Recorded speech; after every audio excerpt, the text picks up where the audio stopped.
This is the journey to One Africa. We do not think our continent is going to be developed using charity or handouts or arms or tokens.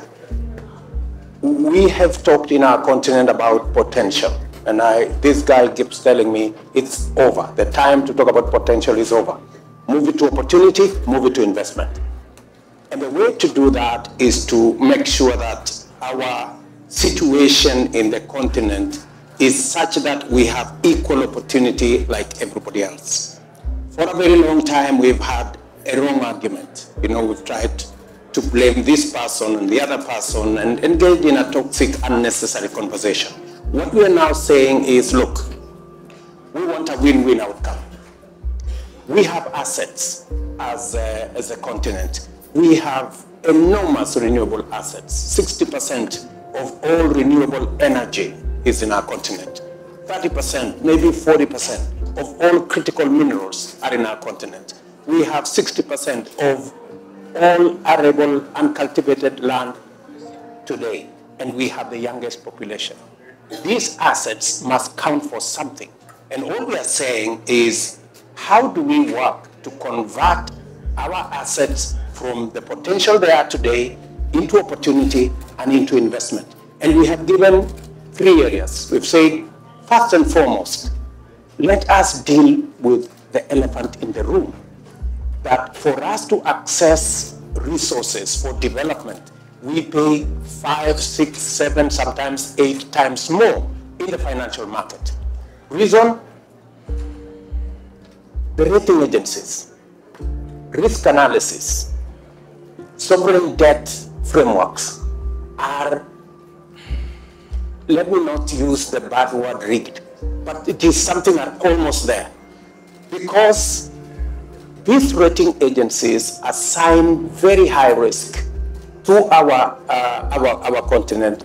What we end up doing is that we pay interest more than others, and that is the reason why today, of the 10 countries that are in debt distress, 6 are from Africa. All of them are in the developing world. Because if you're paying 8 times more, you're set up for distress from the beginning. And that is the correction we want to make. We are saying the rating agencies, the risk analysis frameworks must be reformed. And let me tell you, it works both ways.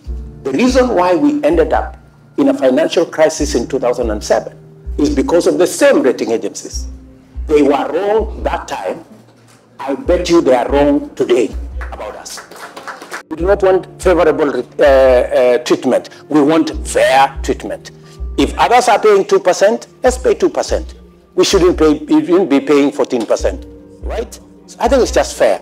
Number 2, we're saying for countries that are almost in debt distress, 52 countries, Secretary General of UN said yesterday, 52 countries representing 3.4 billion people are either high risk or moderate risk in debt distress.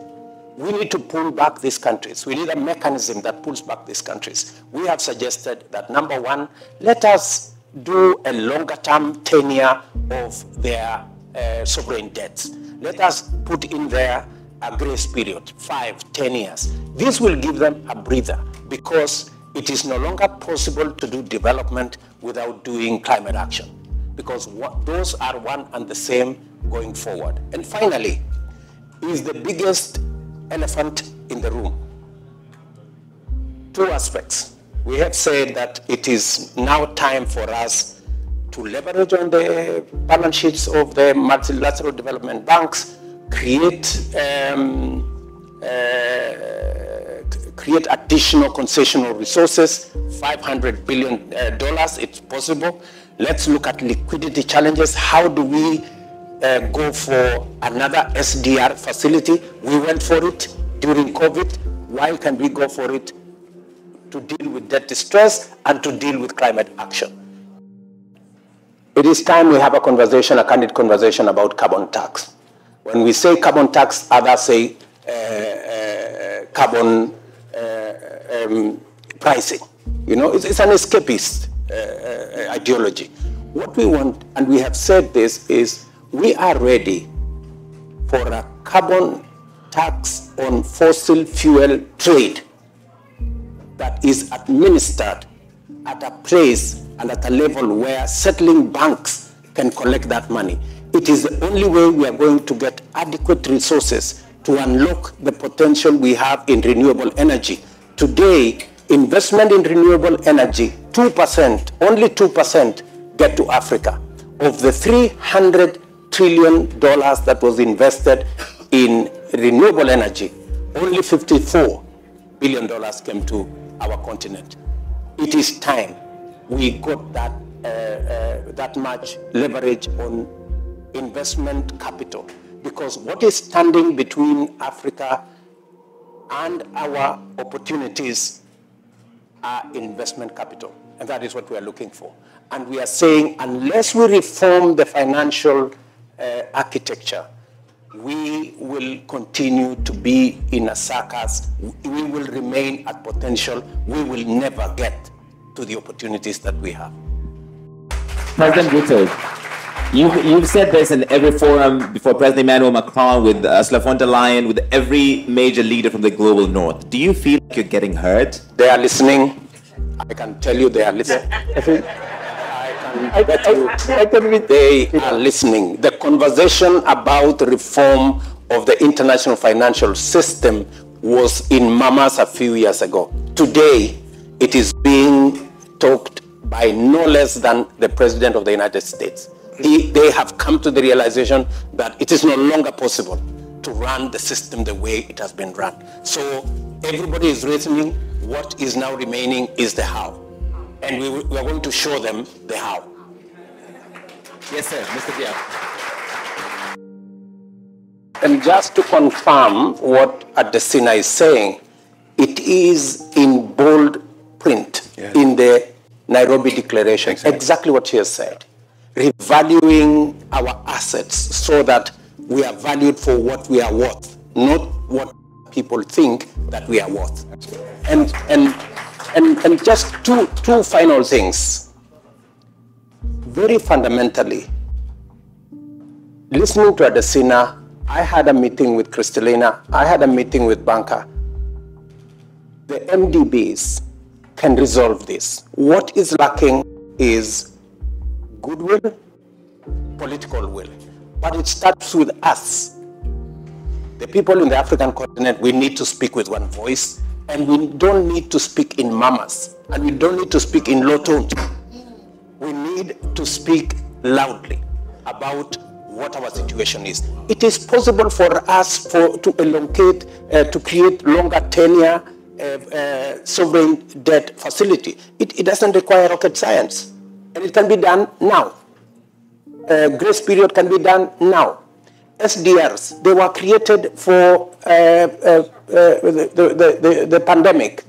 Why isn't it possible for us to create SDRs for climate action? It is an existential threat facing humanity. The economy, the two economies that are about to go down the debt distress, isn't that serious enough for us to think about this? So the solutions are there. The MDBs can do this. That is why we are unrelenting until it is done. And I like what my sister here said, that as much as we are talking about the credit rating agencies and risk analysis, you're right, we don't want them to be defensive. We need to be defensive because they know what we are saying is right. Exactly. They know we are talking the truth, and they know that the whole algorithm around these credit rating issues is not fair. And all we are saying, good people, is it too much to ask for fairness? I mean, really, that is the basic minimum. That's what we are saying. We just want a fair system that serves everybody equally. We do not want to be treated unfairly. We do not want to be rated unfairly. We just want to be rated for who we are and what we are worth. And President Ruto, you've said this in every forum before President Emmanuel Macron, with Ursula von der Leyen, with every major leader from the global north. Do you feel like you're getting heard? They are listening. I can tell you they are listening.